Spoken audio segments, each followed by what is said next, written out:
maybe some other ways you could have shown differentiability. I think continuity needs to pretty much be what it is. But differentiability, I'll write an alternative up here. So I'll do this in red. So if you just did this, maybe something like this with H prime, maybe you said something like this, and that doesn't equal this, because that's positive. If you wrote what's in red as opposed to what's in blue there on the right, I'd be okay with that for sure. That'd maybe be if you graphed it. It's interesting to look at your graphs. H of x.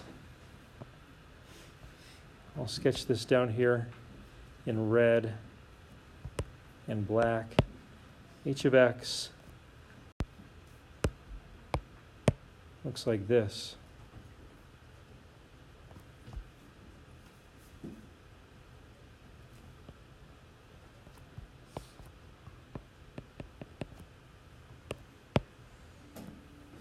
And that might be a bit much to be expecting you to throw that together. You see how it's a parabola with the negative part just reflected up? That's for nice form. It's pretty simple now that you can see that. But yeah, what's up? How did you get the 2x? Yeah, so like that's why I look at this now and I think, I don't know if you were quite ready for this yet, like that level of rigor. So you'd have to use the power rule, like the derivative of x squared is 2x, and the derivative of 4 is 0.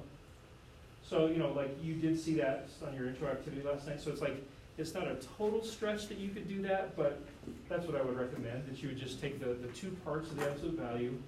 The derivative of x squared is 2x. The derivative of negative x squared is negative 2x. That's where I got those from. Okay. It's probably a bit much to have you put that together at this stage of the game, I guess, and maybe I jumped the gun a little bit there, but I would at this point, the red thing would be good. So you guys do okay with continuity there? You proved the continuity at 2.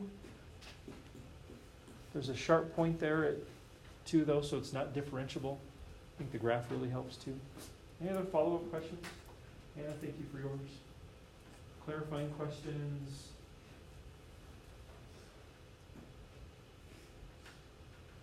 Okay. So then number 2 is right here. I'll just show you the answers best I can. So A was 2. The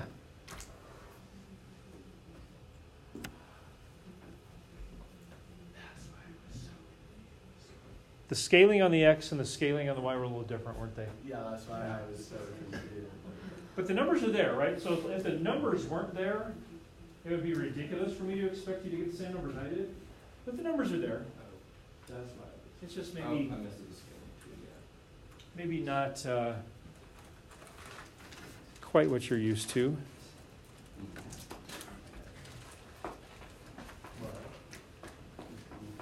There we go. Okay, so any questions on those answers there, other than potential scaling issues? C, D, and E, there's no scaling issues. Anything I can do to help you guys with number 2?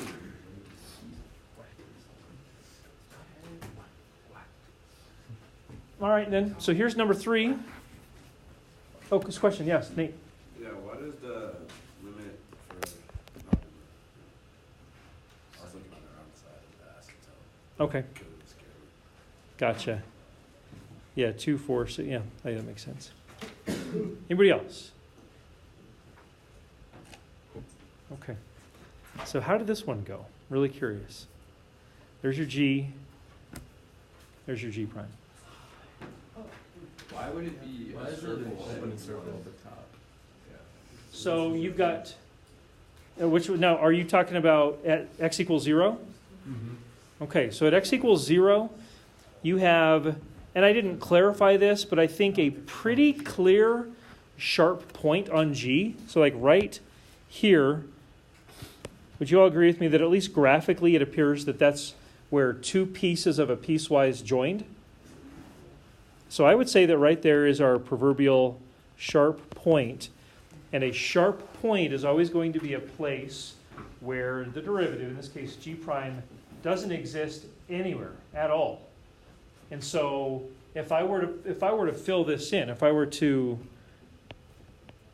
make that a filled in, I'm saying, well, the derivative g prime of 0 is actually, according to my scaling, about 1.3, 1.25 or something like that, right? And the truth is, at a sharp point, g prime will just not exist at all. So they'll always generate an open circle or a double open circle if you're getting the full-on jump like what we had here. Joe, does that answer? I was just wondering about the one at 1. The one at 1. On the straight line at the top. Sure. Okay. So let's think about the different ways that g would be not differentiable. One of them is the sharp point, right? And then the other ones are a point of discontinuity. And you can see that on g, when x equals 1, there's a point of discontinuity. Right. And so that automatically means at that point of discontinuity, the derivative doesn't exist. So that's where you're getting that double open look there. Tricky thing to think about for sure, especially at this stage.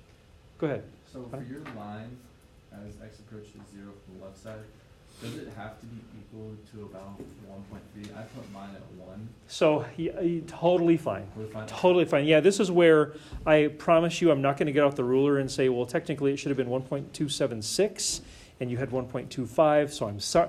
You're totally fine. Okay. So as long as you have your zeros correct, which I'm assuming you had a 0 right there at -1, and your positive negative relationships are there, and then any of those points of non-differentiability are there, I'm not going to get hung up on, well, even here, like on this stretch, that's linear. And so the slope appears to be what, -2? Yeah. So I have mine down there, like you can see, like off the bottom of the page, -2. So like, I'm not going to come to you and say, Hunter, I'm sorry, it should have been down there. Okay. I'm going to say it's -2-ish, 1-ish. It's negative with the double open. We're good. Okay. So yeah, I'm not going to get into like millimeters and halves of millimeters and stuff like that. Kaylin. Okay, so for the like, as it's approaching 0 from the left side. Yep. Does it matter at all where you put it as long as it's increasing? Because like I put it at 2 because I didn't know Yeah. where. I would say any of these variations that I'm putting here, I'd be okay with. Okay. So notice what they all have in common. They all go through x equals -1, right? They all coincide right there. They're all going from negative to positive. They're all like steadily increasing for the most part, right? And they all finish with an open circle. I would take any of those. Because you're sketching the graph, right? We're not using like a computer-generated graph. So it's a sketch. And sometimes my sketches are awesome, and sometimes they're terrible. But as long as I have all the elements in place, I'm good. And I will judge you guys by the same standard. Yeah. Reese, you had your hand up a second ago? My question was the same as Hunter's. Okay, perfect. Anybody else? Follow-ups or anything? Okay, I'm encouraged because I feel like maybe that one wasn't perfect, but we're in process. It's getting better. It's getting better for sure. So, okay, cool. Did you guys enjoy the video? I like showed it to my wife. I'm like, I had no concept that people would do this stuff. I get it. But seriously, some of those, they're using like 1,000cc motorcycles, right? To like spin a merry-go-round? Are you kidding me? What else did you do with a motorcycle with power? Oh, what else? Yeah, what else would you do? I don't know. Anyways, that was the video. I hope you guys came up with some good stuff there. And I'm really hoping that you did this. I put that in my reminder that you need to use your book, use the internet, do something and take the 2 minutes and 11 seconds necessary to fill this out. We're going to use this stuff today. So here we go. Well, today and other days too. I want to do a little review with you guys on tangent lines and such. And we talked about this before, but it's absolutely worth going over again. So let's see here. Yeah. So here we go. Anatomy of a tangent line. I've got this lovely curve. It appears to be a circle. And I've got a blue line. That blue line is my tangent line. So that'd be the first thing I'd label here. I would call this the tangent line, or the line of tangency, I guess, but we'll usually just call it the tangent line. What do we call that one point there where the tangent line meets up with the circle? The point of tangency. That's right there. And really, honestly, that's the anatomy of a tangent line. You're going to have some curve. You're going to have the tangent line itself, and those two graphs will meet at the point of tangency. That's pretty much it. Now, I talked about this a couple days ago as well. At the point of tangency, two things are the same. Do you remember what they are? The slope of the point and the line. Slope of the line and slope of the Tangent point. curve, I think. Curve.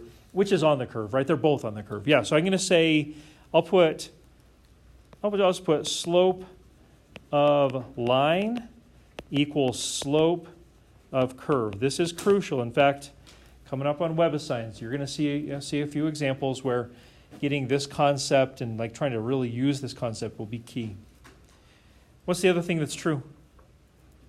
The slopes are equal and the points are equal. And that was a little more common sense. They're intersecting, right? And so if two things are intersecting, their points right there at the intersection point would be the same. So we'll say I'll just put xy for the line equals xy for the curve. That'll be true at the point of tangency, as well as the slope of the curve and the slope of the line being the same. Okay, so these are concepts, and we're going to use these. We're going to use these a lot. And then I think down below it asks you an old question from, honestly, like Algebra 1. Essentially, what are the two things you got to have to find the equation of any line? The slope and the point. Slope and a y-intercept. slope, not necessarily the y-intercept. That's too specific. Slope and any point, because you can use that any point to find a y-intercept. And frankly, sometimes we don't even care what the y-intercept is. We just want the equation of the line. So I'm going to say we'll adapt it for our calculus setting. To find the equation of a tangent line, you need the slope, but I'm going to say slope of the tangent line. And when I use those words, that should bring to mind a big overarching concept. Derivatives. The derivative. Yeah, so I'll just put here, I'm really talking about dy dx, or f prime of x, or whatever the specifics might be. So I need the slope of the tangent line. And then what's the other thing I need? A point, and let's be a little more specific. Probably the point of tangency. Yeah, it doesn't always have to be that. It really just has to be a point on the tangent line, but more often than not, it's going to be the point of tangency. So if I have those two things, it's just a matter of writing my equation of the line. And that's no different than all the stuff you did in like 7th or 8th grade, 9th grade, whatever, when you're doing like Algebra 1 and Algebra 2 and geometry, that kind of stuff. It's the same line. We're just getting our information from a kind of a different place. Okay. So far, so good? Concept stuff? Okay. So let's do some lovely examples. Here we go. This is where those derivative rules will be immensely useful to you. If you haven't copied those down, you're going to want to. I kind of feel like we should do a little guided practice here. So let's do this one together. So this says, find the equation of the tangent line to the graph of y equals 4x to the negative 3 at the point 2, 1/2. And that, I believe, is actually the graph of this function. I want to resize this. Oops, just a little bit. Come on, you can do it.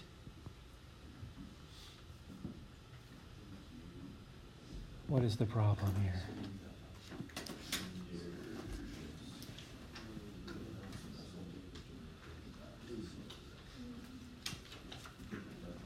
Okay, there we go. Sorry. Stuck in this weird loop there. Okay, here we go. So, let me just remind you of the concepts. What are the two things we've got to have to write the equation of a tangent line? Slope of the tangent line and the point of tangency. And the slope of the tangent line is also known as the derivative. Did you notice that I gave you the point of tangency already? Sometimes you'll just be given that. Sometimes you'll have to figure it out. It'll just kind of depend. So, if I need to find my slope of the tangent line, aka the derivative, I'm going to be finding dy dx. What rule would you need to use to find the derivative of 4x to the negative 3? It's a power rule, right? It's of the form x to the n. And it's got that constant multiple of 4 there. Does anybody have any idea what the derivative of that would be? Negative 12x to the power of negative 4. There we go. Negative 12x to the negative 4th.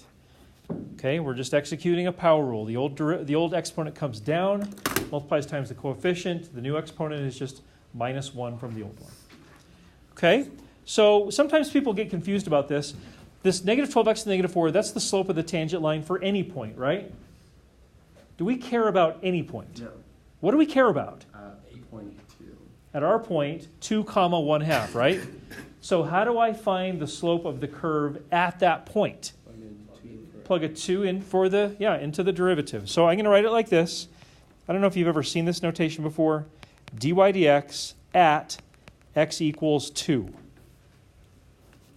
Dy dx at x equals 2. That vertical line means evaluated at, or just at. Okay with either way saying that. And what is that? Negative 3/4. Agreed. 2 to the negative 4th is just 1 over 16. 12 over 16 is 3/4. Okay, so believe it or not, because I got my slope of the tangent line, and I've got my point of tangency, we're ready to write this thing out. So I am a fan, like I mentioned this last time, I am a fan of point slope form. I'm really struggling this morning. There we go. So I would write this as y minus 1/2 equals negative 3/4 times x minus 2. That would be my equation of the tangent line.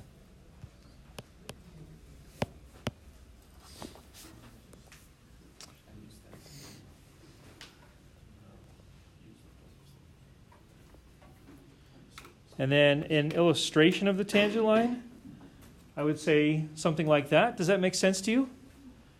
Negative 3/4 slope goes to the point 2 comma 1/2. To me, that seems like a reasonable graphical representation of my tangent line. We're going to do all kinds of stuff with that, but we need to be able to find it before we can do stuff with it. Any questions? Can we leave the line in point slope? For goodness sake, unless otherwise directed, yes. Please don't be the hero and always convert over to slope intercept. Just create more work for yourself. And I can just about guarantee you my answer key is probably going to have that. And you're going to force me to figure out the other one. Not like it's that hard, but yeah, I would very much prefer you leave it like that. Okay. Any other questions? Unless otherwise directed, right?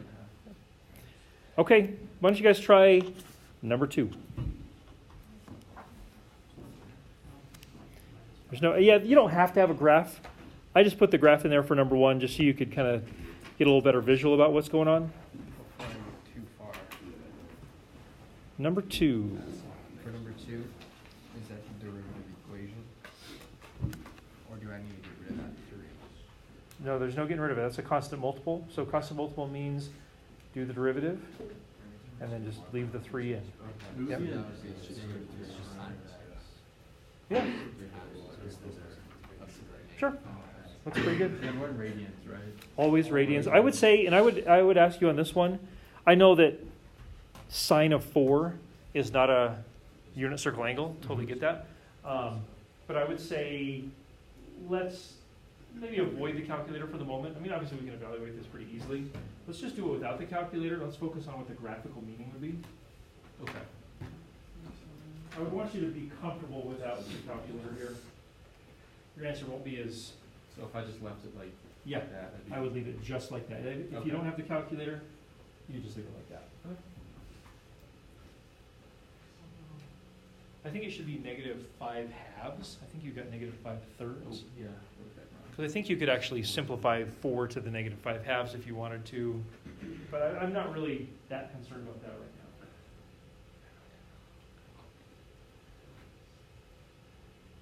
So would we keep that So thing? it's just- Negative 3 So it's a constant multiple. So with a constant multiple, what you do is you basically mentally cover up the 3, do the derivative of whatever the other stuff is, and then multiply the 3 back. Okay. So we just leave it. Yeah, without a calculator, I think that's very reasonable. Yeah, for sure. Swap the tangents to the equation. I've seen that sign before. Triangulating. It's going to be probably in the first quadrant, right? So it's a little ways past pi, or no, it's that second quadrant probably. We could estimate this.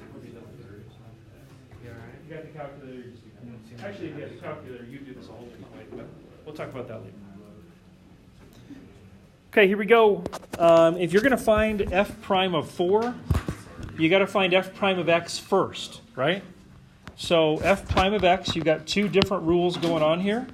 The first rule is simply what's the derivative of cosine rule, and we'll prove some of that stuff later. But it is negative sine x. So this first term would be negative 3 sine of x using the derivative of cosine / the constant multiple rule. You'd get that for the first term.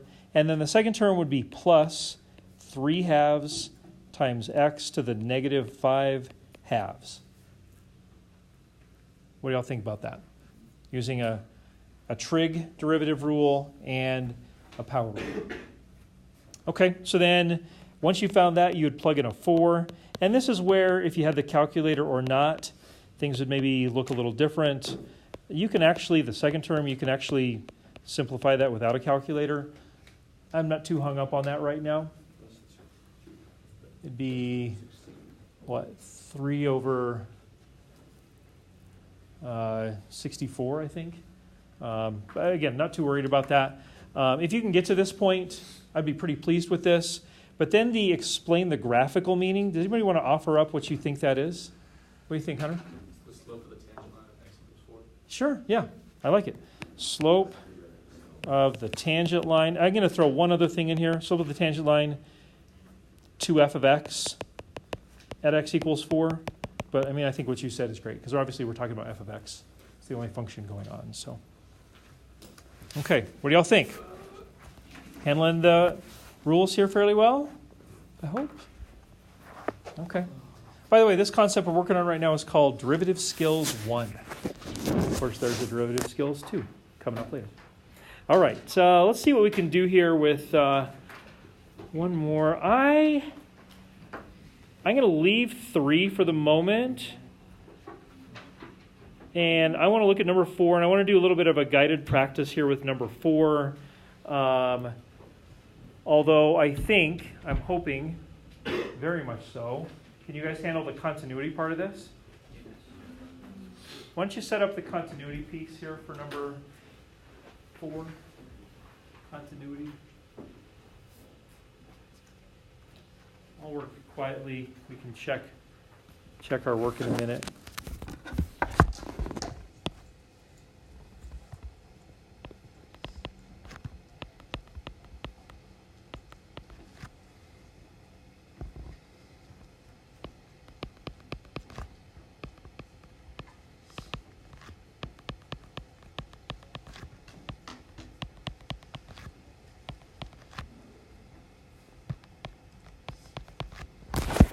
This would be where you'd start.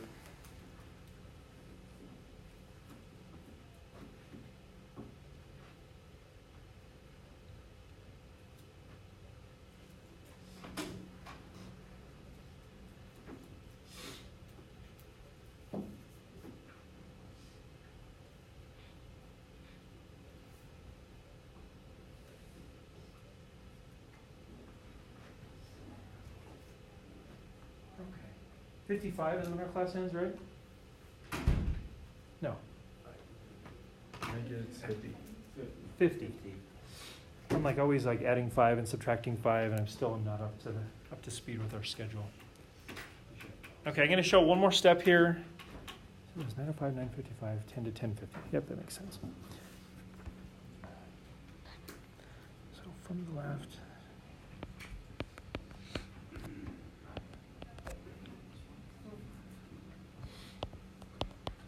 You okay with that part?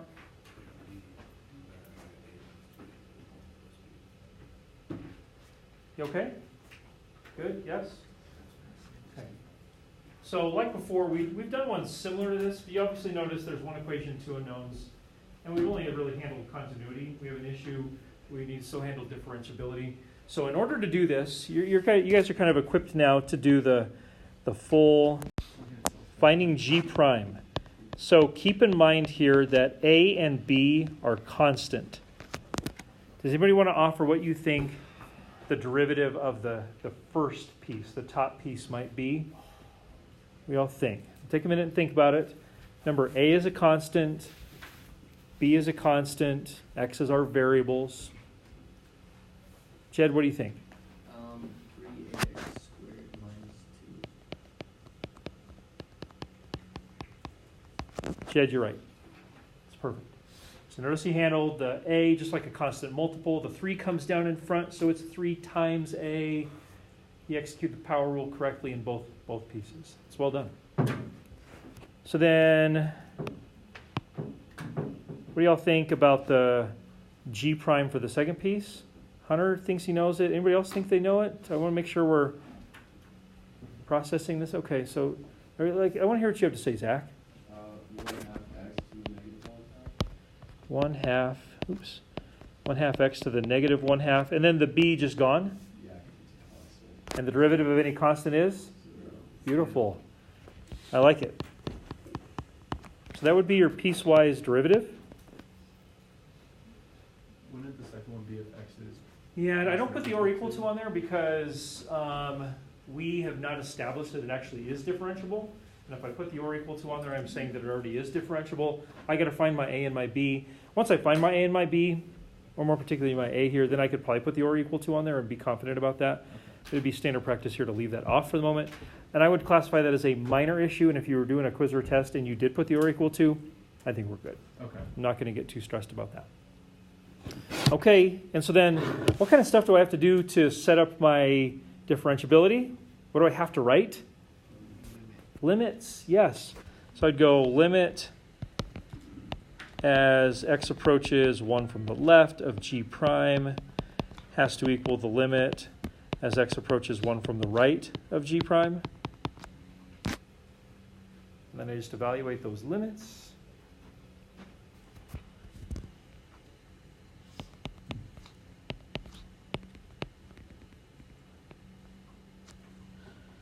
Let's just try that all over again. Here we go.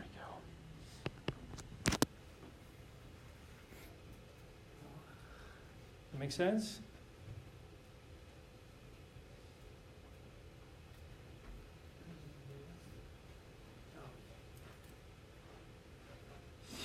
That'll allow you to hopefully fairly easily solve for A. And then by extension, then we can get the B as well.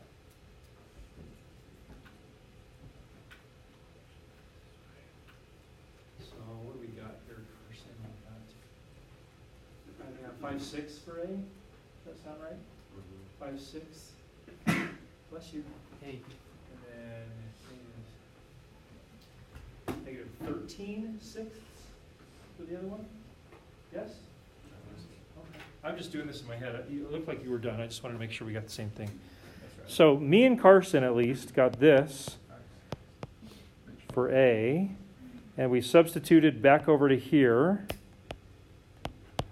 and we got B equals negative 13/6.